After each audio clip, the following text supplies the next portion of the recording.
Okay, this will hopefully be my last electric video, in that I hope that I finally solved the last of my issues with this machine. So in my last video I mentioned that this bar right here, if it's on the bottom of this bumper bar, so with the machine out of the case and up like this, obviously it now appears more clearly that it's on the top as opposed to the bottom.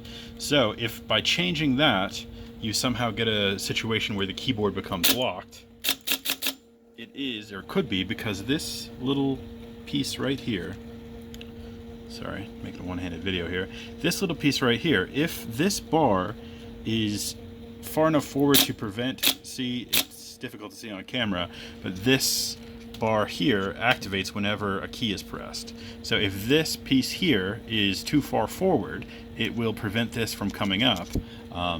And it's whenever this is below the bar, you don't notice it as well, but see how it can slide forward and backward. Whenever return is pressed, it moves, presumably to prevent a key from being pressed. It moves forward above this line here.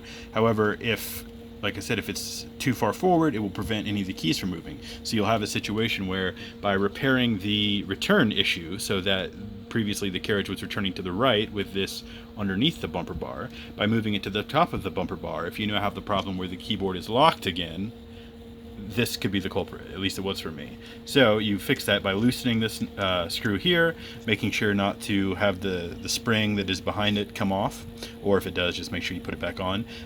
So you loosen this screw just a little bit and rotate this piece ever so slightly out of the way of this moving thing. It needs to be close enough so that when return is activated, let's see if I can hit the return key upside down. When it's activated, it goes far enough forward to block this piece, but when it returns far enough back that it is no longer blocking that piece.